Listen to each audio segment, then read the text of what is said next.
तो इसी सर्किट में कल हमने सीरीज एलसीआर सर्किट शुरू करी थी और हमने कल आपको जो है फेजर डायग्राम समझा दिया। अब वो फेजर डायग्राम की मदद से हम लोग इम्पीडेंस और फेज एंगल कितना है करंट और ईएमएफ में वो आज हम डिटरमाइन करेंगे। तो ये हमारा चल रहा एसी सर्किट चैप्टर 13 और इसमें हमने कल जो है शुरू करे थे series LCR circuit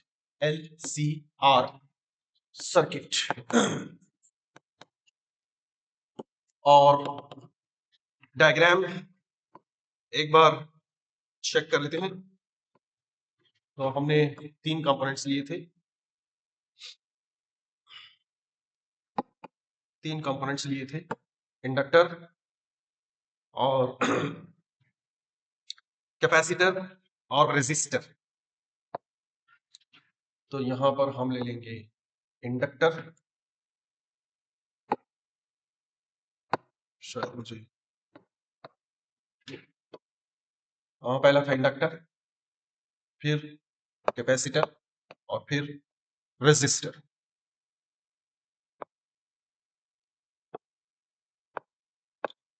alternating EMF हमने लगाई थी इसको।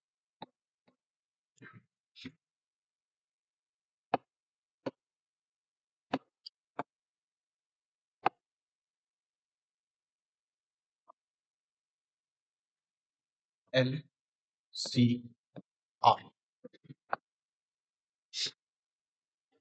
ईएल इसके क्रॉस ईसी, इसके क्रॉस ईआर। और कल फेजर डायग्राम ड्रॉ करी थी, फेजर डायग्राम कल हमने ड्रॉ करी थी।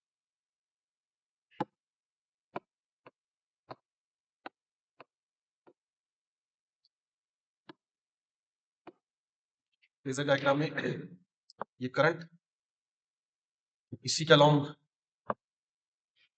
EMF along the resistor, in the resistor,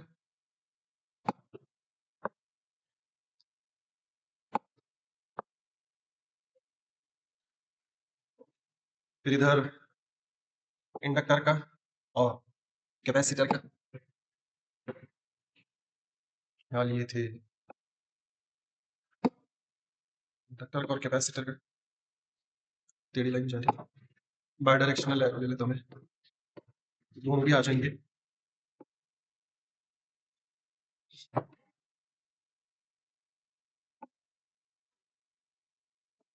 बस सीखना पड़ रहा।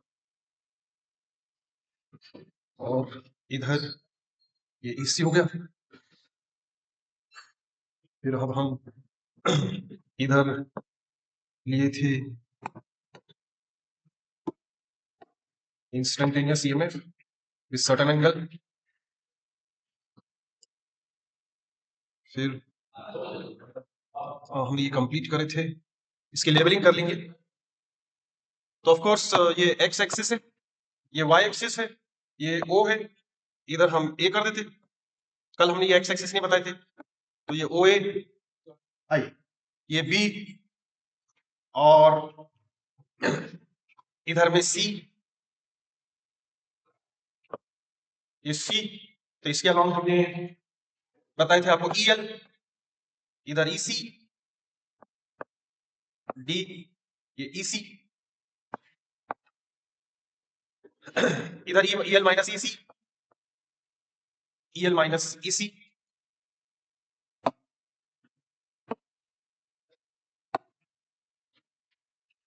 इसको थोड़ा बड़ा कर देते, ईएल माइनस ईसी कर देता मैं यहाँ पे।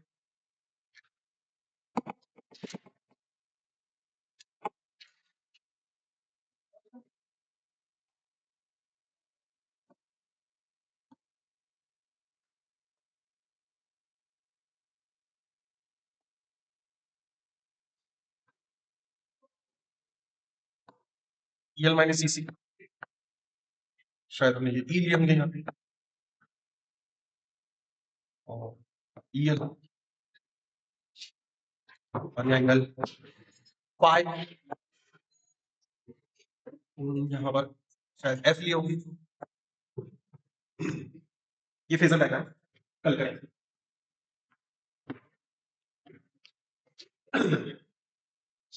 अब आगे बढ़ते हैं इसमें तो हमने अज्यूम किया था कल कि EL is greater then EC, EL is greater then EC।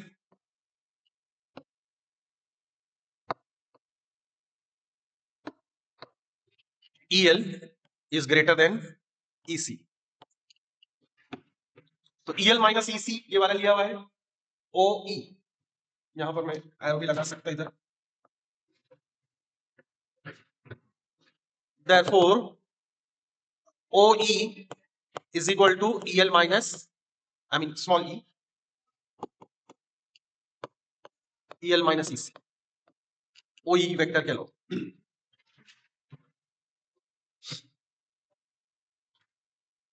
और phi is the angle between, अच्छा ये E है, ये E है, इधर ये पूरा करंट है I,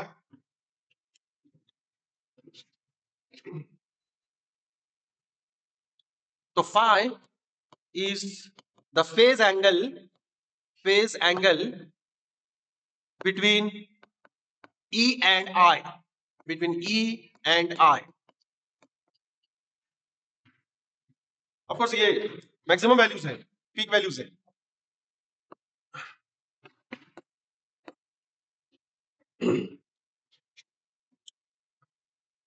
अब ये राइट एंगल ट्रायंगल आप लीजिए OFB, in triangle OFB, OFB theorem of Pythagoras लगाइए तो आप बोलेंगे sir OF square is equal to OF square, hypotenuse square is equal to base square यानी OB square plus perpendicular square FB square, right. तो इधर ER है, ये ER है, ER बता दिया, EL बता दिया, ये EC है, OD जो है वो EC। तो OF square is equal to OB square plus FB square, ये hypotenuse square is equal to horizontal वाली base OB square plus perpendicular FB square. या फिर आप बोल सकते हैं कि OF is equal to square root of OB square plus FB square. This is equal to square root of OB square, ER है ये, तो ER square plus FB square, FB square क्या है ये EO, तो वो है EL माइनस EC, तो EL माइनस EC का स्क्वायर। बट ER है I0 into R square, R मतलब ओम्स लॉ से, EL है I0 into XL and EC है I0 XC। कल भी लिखा था मैंने equation, ER is equal to I0 R, EL is equal to I0 XL, EC is equal to I0 XC। ये वैल्यूज यहां सब्स्टिट्यूट कर देंगे, ये वैल्यूज यहां पर सब्स्टिट्यूट कर देंगे।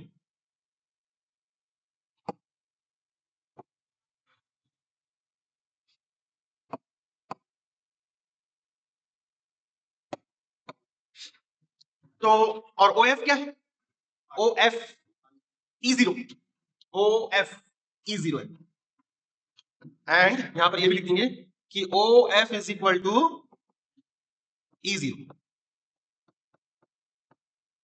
ये वैल्यू सब्स्टिट्यूट करो अब यहां पे, तो E0 is equal to, therefore E0 is equal to square root ER के जगह पे हम डालेंगे I0 R, तो I0 R का स्क्वायर, स्क्वायर है ना ER का, plus EL minus EC, EL क्या है I0 XL और इसका भी स्क्वायर है। तो आगे करता हूं स्क्वायर, पहले EL सब्स्टिट्यूट कर दिया, माइनस I0 XC और ये ब्रैकेट का स्क्वायर।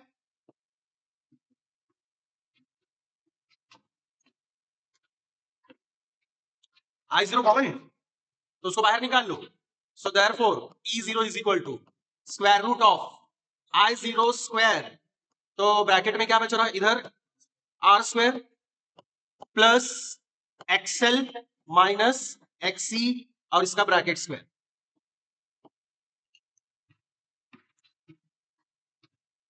तो अब I0 स्क्वायर को रूट से बाहर निकाल ले सकते हैं।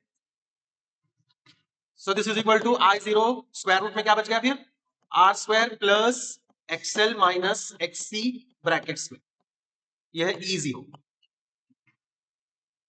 अब I0 को उसके डिवीजन में डालो, सो देयरफॉर ये I0 को इधर डालो, तो E0 upon I0 is equal to square root of R square plus yes XL minus XC का स्क्वायर। अब इसको कंपेयर करो, ये है E0 अपॉन I0, ये रेजिस्टेंस है, रेजिस्टेंस है, comparing comparing E0 upon I0, E0 upon I0 with V upon I is equal to R, comparing E0 upon I0 with V upon I is equal to R. This represents a total resistance. तो यहां पर you will say that E0 upon I0 is equal to Z is the total resistance offered by inductor, capacitor and resistor. तो voltage और current का जो ratio रहता है वो रेजिस्टेंस रहता है, तो यहां पर भी तो वही दिख रहा E0 अपॉन I0, ये वोल्टेज ये करंट, तो वोल्टेज करंट का ratio resistance.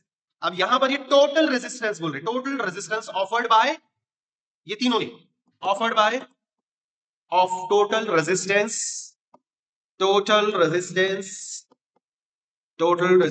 Offered by inductor, capacitor and resistor in the series circuit. ठीक है, हाँ क्या बोले E0 upon I0 is equal to Z। तो ये Z एक नई क्वांटिटी अपन सीख रहे, तो ये Z जो है ये टोटल रेजिस्टेंस है। अगर सिर्फ रेजिस्टेंस रेजिस्टर का रहता तो R, लेकिन अपने पास यहाँ पर कितने कंपोनेंट हैं, 3 कंपोनेंट है। हमारे पास रेजिस्टर है, हमारे पास कैपेसिटर है, हमारे पास इंडक्टर, 3 है। तो इस वजह से ये तीनों का जो टोटल रेजिस्टेंस रहेगा उसे हम कहेंगे Z, और ये Z का नाम है इंपीडेंस। चेक कर लीजिए, कुछ प्रॉब्लम, कुछ समस्या। सर्किट सीरीज में तीनों भी जुड़े हुए हैं और ये इनके अक्रॉस जो है तो वोल्टेजेस है तीनों के अक्रॉस, और हमने कल इनके फेजर भी बता दिए थे, कल डायग्राम के पास ही फेजर ड्रॉ कर दिए थे। आर में तो ऐसा होता कि दोनों भी सेम फेज में रहते, तो ये करंट और ईएमएफ दोनों भी सेम फेज में। इंडक्टर में ईएमएफ आगे रहता, करंट पीछे रहता, तो यहां करंट लिए और यहां पर ईएमएफ आगे, और कैपेसिटर में करंट आगे ईएमएफ पीछे, ये करंट और ये इधर ईसी, फेज डिफरेंसेस।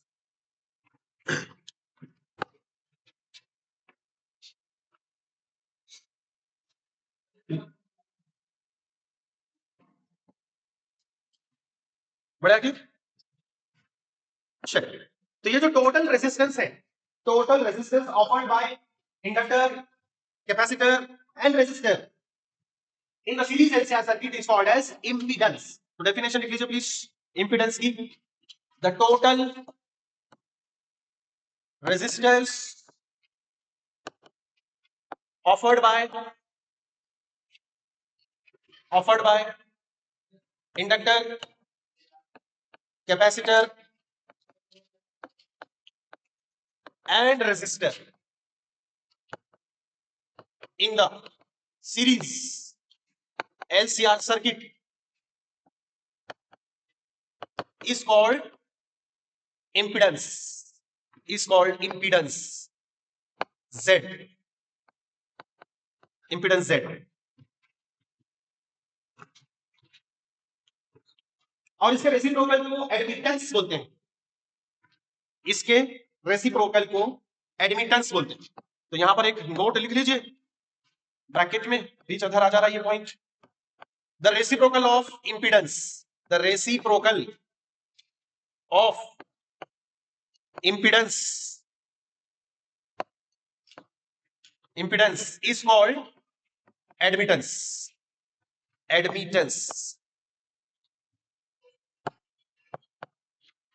और इसका यूनिट है पर ओम, जिसको सीमेंस बोलते हैं, and its unit is ohm raised to -1 or Siemens.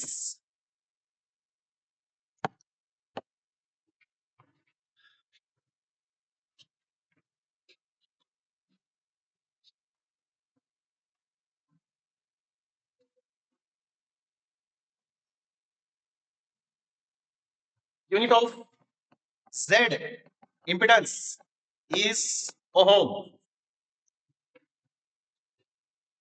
and its dimensions are same as dimensions of resistance यानी R.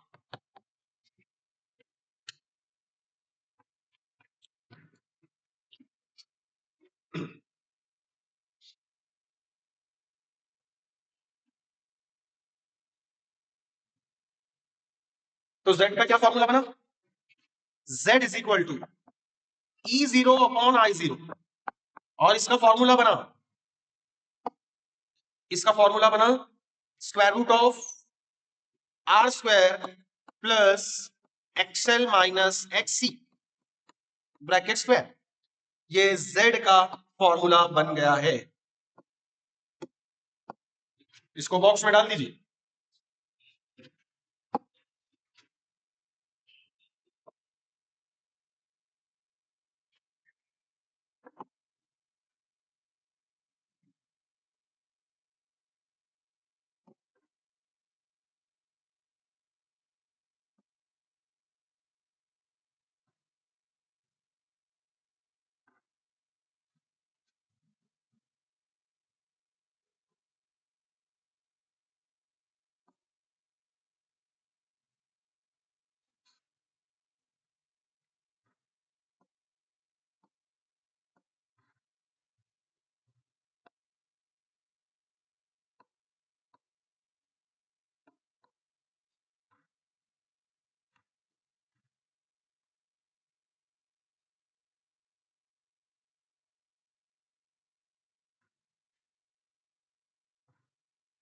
अब फेज एंगल निकालेंगे. Phase difference. तो in LCR circuit, in series LCR circuit, तो यहां पर हमने लिए थे current I is equal to I0 sine omega t, और ईएमएफ ले रहे हम E is equal to E0 sine omega t plus five, और हमने पहले लिख के दिया कि five is the phase angle, phase difference between EMF and current. Plus की साइड से तो ऐसा लग रहा कि वो ईएमएफ आगे है, करंट पीछे. तो five is the phase difference, हमने पीछे की स्लाइड में भी लिख कर दिया. तो फाइव इज फेज एंगल.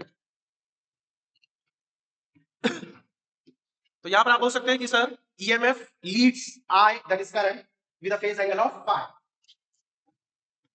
अब यहां पर अगर आप समझने की कोशिश करो इसमें का फिजिक्स, इंडक्टर क्या कोशिश करता है कि ईएमएफ को आगे रखने का, करंट को पीछे रखने का.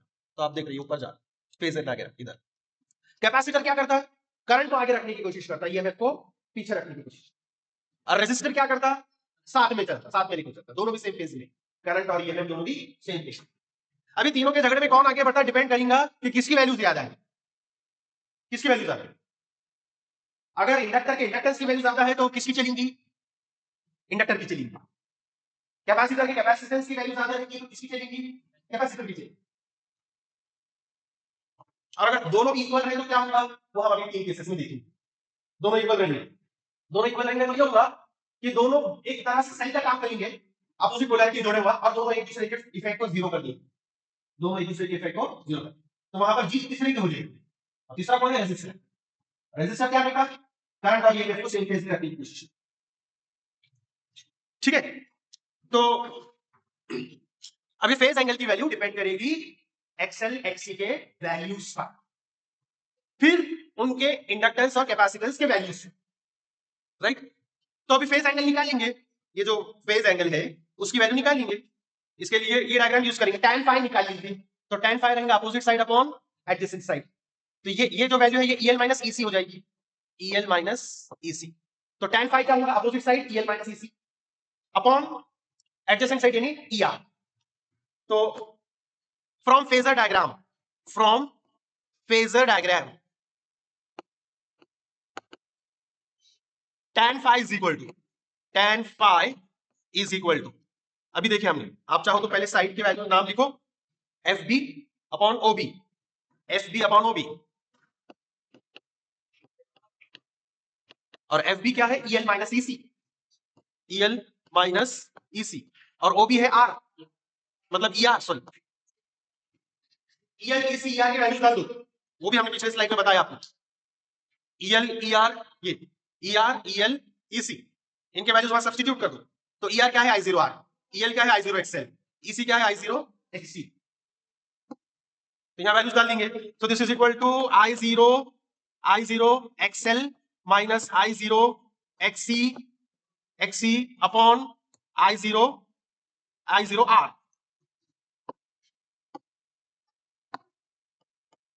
I0 कॉमन लिखा, कैंसिल हो जाएगा, तो आपको मिलेगा XL minus XC upon R। ये tan phi की वैल्यू है, इस पर से phi की value tan inverse of phi की value, phi is equal to tan inverse of XL minus XC, XL minus XC upon R।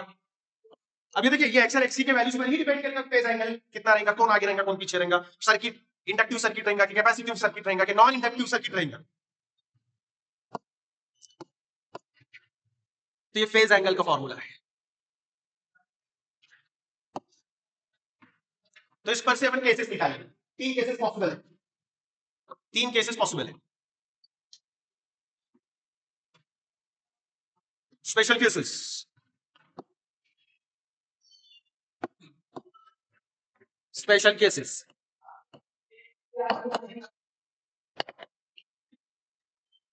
Case one,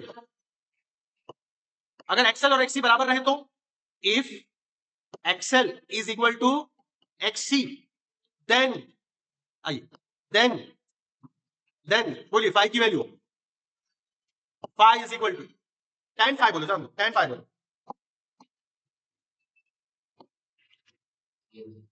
ये zero हो गया, इधर ये जीरो हो गया, ये पूरा जीरो हो गया, यानी tan phi हो जाएगा जीरो। और कौन से एंगल के लिए tan जीरो रहता, जीरो के लिए, therefore phi is equal to 0 degree. इसका मतलब ये क्या है कि सिर्फ और सिर्फ यहां किसकी चलेगी, रेजिस्टर की चलेगी। सो ये में phi जीरो आ रहा, मतलब फेज एंगल जीरो आ रहा, फेज एंगल जीरो आ रहा, फेज एंगल जीरो आ रहा, मतलब दोनों फेज में चलेंगे, ये phi जीरो आ गया।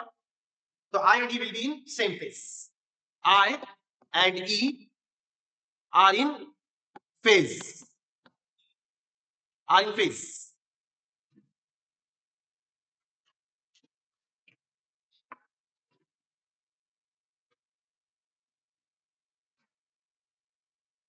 नॉन इंडक्टिव सर्किट बोलते हैं,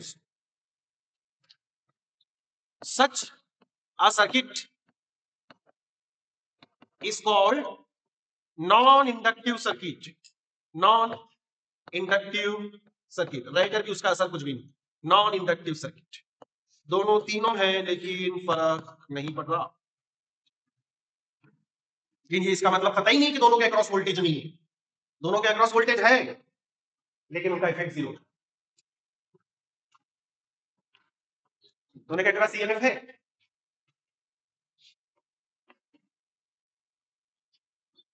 आगे चलें, second case, case two, case two, if XL is greater than XC, XL बड़ा है XC से, तो तब क्या होगा, tan phi पॉजिटिव रहेगा, tan phi इज पॉजिटिव, और इसका मतलब phi पॉजिटिव रहेगा, phi पॉजिटिव पॉजिटिव रहेगा, मतलब ये आगे जाएगा और करंट पीछे रहेगा, तो फिर किसकी चलती? इंडक्टर। जाहिर सी बात एक्सेल बड़ा तो चलेगी किसकी? इंडक्टर की। कैपेसिटर की नहीं चलेगी।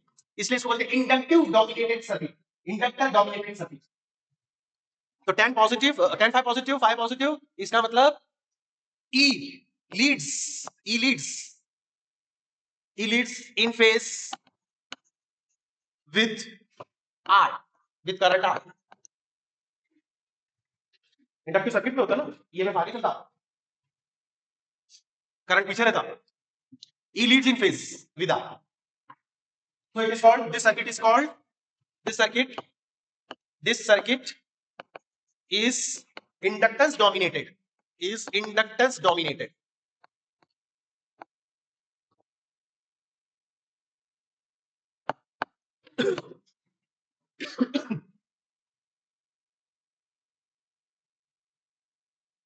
Case 3, if XL is less than XC, एक मिनट, मैंने इक्वल टू डाल दिया क्या? सॉरी, यहां पर मैं बोलना चाह रहा कि XL बड़ा है, आप बोल रहे नहीं इधर से, XL बड़ा है। केस 1 तो मैंने ले लिया कि XL is equal to XC, ये तो हो गया था। फिर XL बड़ा है XC से, XL बड़ा XC से, तो देखो ना, XL बड़ा रहेगा XC से, ये बड़ा ये छोटा, तो मतलब ये वैल्यू पॉजिटिव रहेंगी, 10 5 की वैल्यू पॉजिटिव रहेंगी, यानी 5 पॉजिटिव रहेगा, यानी कि ईएमएफ आगे है और करंट पीछे। इक्वल टू डालूंगा तो फिर तो वैसे ही हो जाएगा, किताब में प्रिंटिंग मिस्टेक वैसे एग्जांपल। थर्ड केस में ये बोल रहा कि XL is less than XC, XL is less than XC। इस सिचुएशन में tan phi negative, tan phi जो है वो रहेगा नेगेटिव, तो phi नेगेटिव रहेगा, यस phi नेगेटिव रहेगा। तो यहां पर आप बोलेंगे sir current leads in phase with E, and this circuit is called as capacitive circuit। This circuit is capacitive circuit, capacitance dominated, this circuit is capacitance dominated।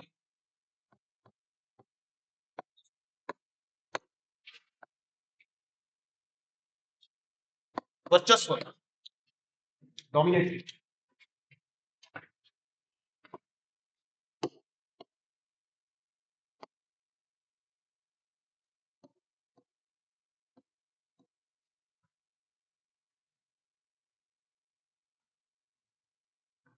तो series LCR circuit चल रहा, circuit analysis करें, phasor diagram draw करें, फिर उसके बाद impedance निकाले, total resistance निकाले सर्किट का। इंपेडेंस एक नई क्वांटिटी हमको सीखने को मिली। उसके बाद हमने फेज एंगल की तरफ तवज्जो डाले और देखा कि फेज एंगल क्या पर डिपेंड करता है। आखिरी में सर्किट लेक्चर के 5 मिनट ले लेंगे और फिर आपके इंपेडेंस ट्रायंगल बता देता हूं। इंपेडेंस ट्रायंगल, इंपेडेंस ट्रायंगल,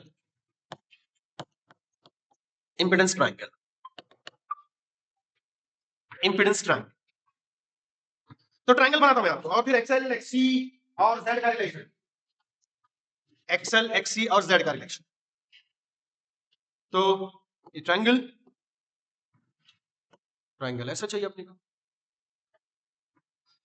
और इधर हम लेते हैं ये जेड, यहां रहेगा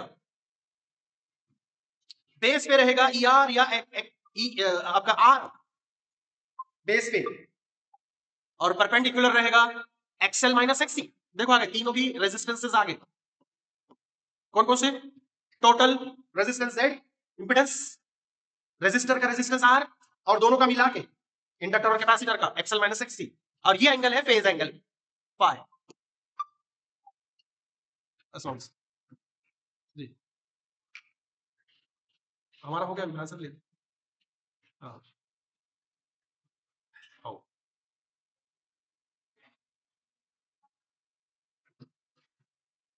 तो इसको बोलते हैं impedance triangle, this is called as impedance triangle. अब आप देखो जेड की वैल्यू निकाल सकते हैं इस पर से, Z is equal to, Z equal to, ये हाइपोटेनस है, हाइपोटेनस का square will be base square and height square. लेकिन अगर मैं जेड ले रहा तो स्क्वायर रूट ले लो, square root of R square plus XL minus XC bracket square. ये तो फॉर्मूला हमने पहले भी ले लिया, लेकिन ये ट्राइंगल से निकालना इजी हो जाता है, इसको इम्पीडेंस ट्राइंगल बोलते हैं। तो ये इम्पीडेंस ट्राइंगल है, उस पर से ही अपने को Z का फॉर्मूला भी।